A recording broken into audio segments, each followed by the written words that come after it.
When I was 7 years old, at a young age, this age right here, I was like 6 years something.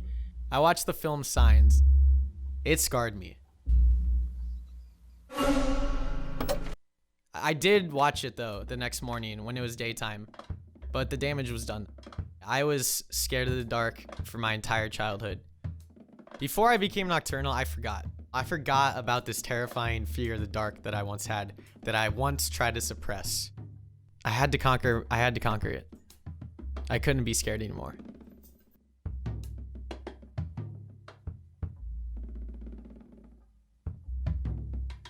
It was quite difficult to stay awake during the night. Adjusting to this new routine wasn't exactly easy. There's some studies out there that say it takes anywhere from 18 to 254 days to form a new habit. But I only did this for 21 days, barely enough to adjust. Being nocturnal, that was easy.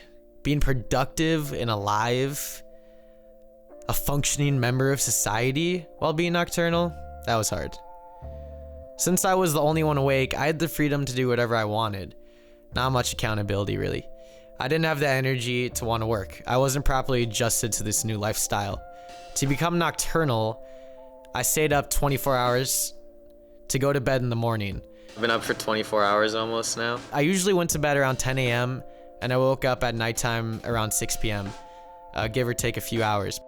Being nocturnal meant that I had to be active at night. I'm not usually a night owl. I don't do my best work at nighttime. I'm recording this at night though. But once I was committed, and I mean I had to be, what else was I doing?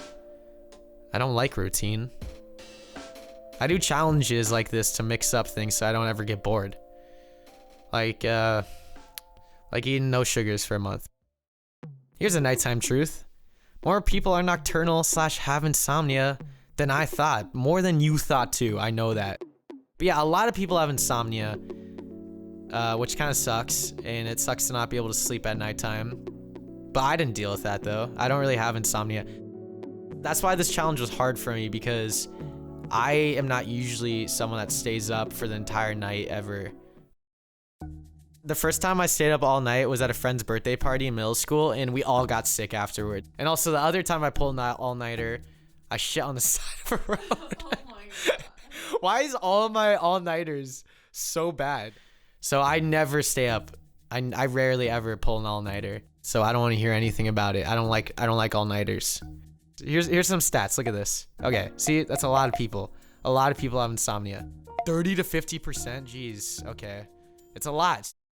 Just make sure the mic isn't in the shot. Is it out of the shot? It looks great. As you can see, I am in the epicenter of Los Angeles with my film crew. My father said to always ask a leading question to ensure your points is proven. Hi, William Sharp, normal investigator. How long have you been nocturnal for? Oh, wow. Wow. Few months. I write for I write for Koreatown, so we always write at the night, in the night. About 8 months. All my life. 6. 6 years. This is William Sharp reporting live in Los Angeles.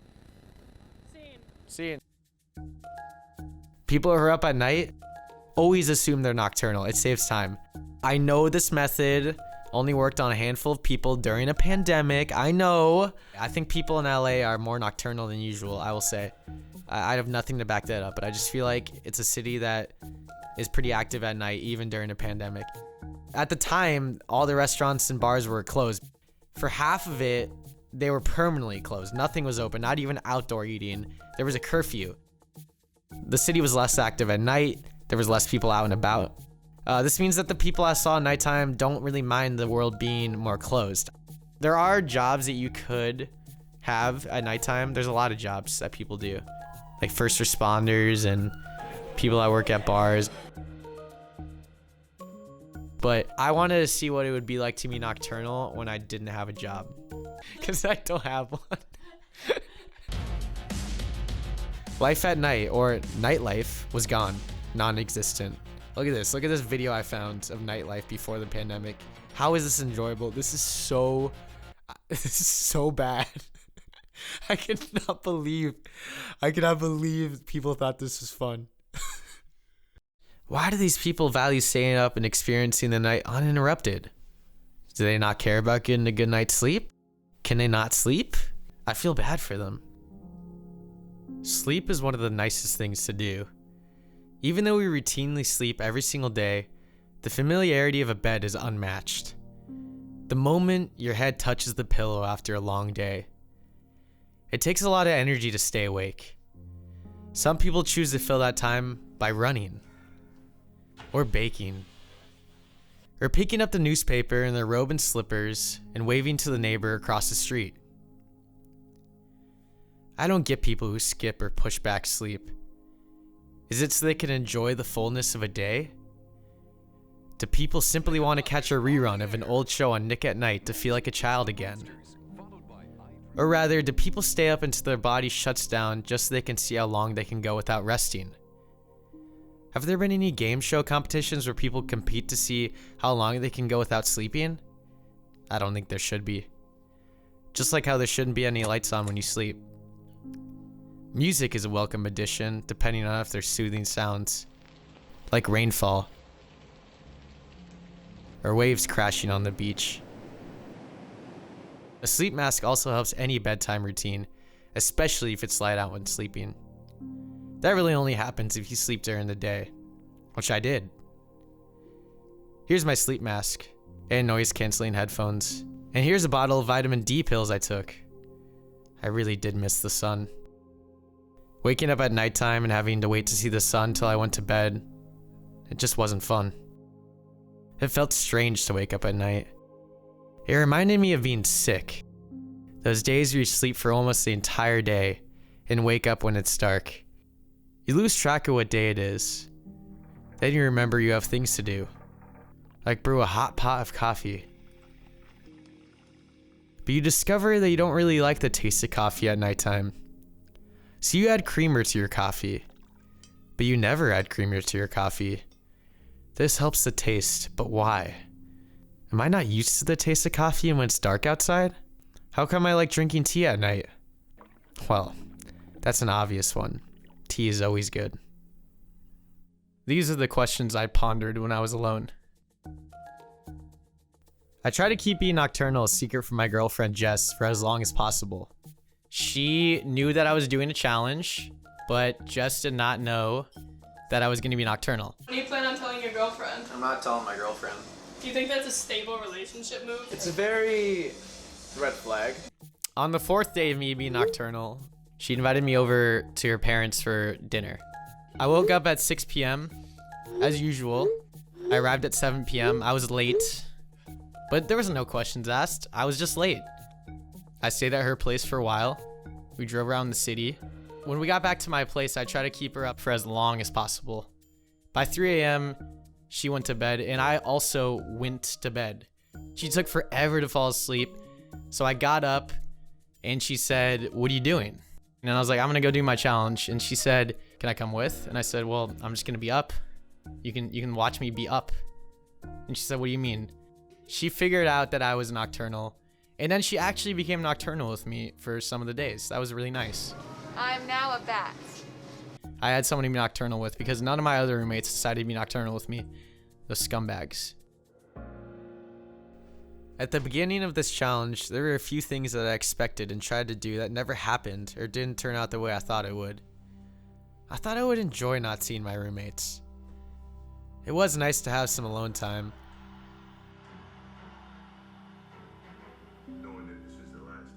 But I didn't like being the only one up when everyone else slept. The house felt empty. But the emptiness of the city at night was nice. Like driving around LA when there's almost no traffic. Going to places that are usually loud and busy. But experiencing it at night, when it's the opposite, is blissful. The city is quiet. The world moved slower. There wasn't any hustling and bustling. Just raccoons, right outside my house. I would have been terrified of this when I was a kid. Signs looming over my head, a stranger waiting around the corner. But it's just raccoons. Seeing them reminded me of all these things I missed out on because I was too afraid of the dark. The fear was out of my mind though now. Why did I finish watching signs during the day? Is there something inherently scary about nighttime? I suppose there is. There is a mystery to the dark. It's unknown. The nighttime conceals. Things are hidden. But the daytime is revealing. When I watched signs during the day, the mystique of the unknown vanished. I could go wherever I wanted. So after my girlfriend found out, and after I decided I wasn't scared of the dark, I decided to live my life however I wanted, all at nighttime. It's really cold out.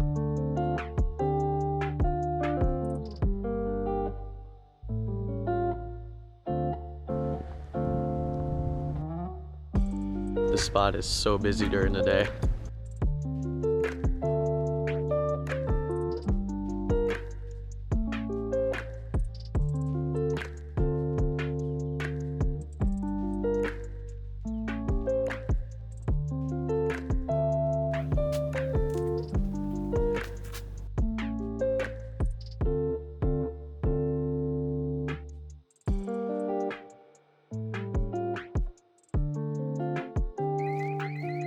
Nice job.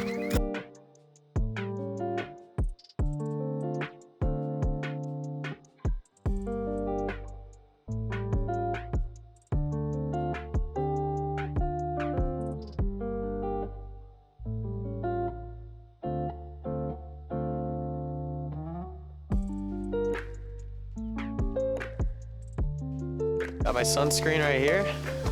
Are you done? I don't know. Alright, I'm gonna do it again. My legs are numb.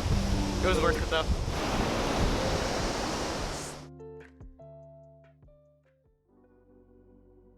On the last day, or night, of being nocturnal, I went on a hike. A sunrise hike. For everyone else, it was a morning hike. For me, it was an end of the day hike. And it felt good. I forgot how much I missed the sun. I saw the sun every morning when I was getting ready for bed, but I didn't feel it as much as I wanted to. The morning I went for a hike was a regular sunny day. LA has tons of these days. But it was the first extended period of sun I had in weeks. Wow. I never thought I would miss being in the sun that much. The warm rays of the sun were all I needed on that hike. No desire to listen to music or engage in conversation. No need when the sun feels that good.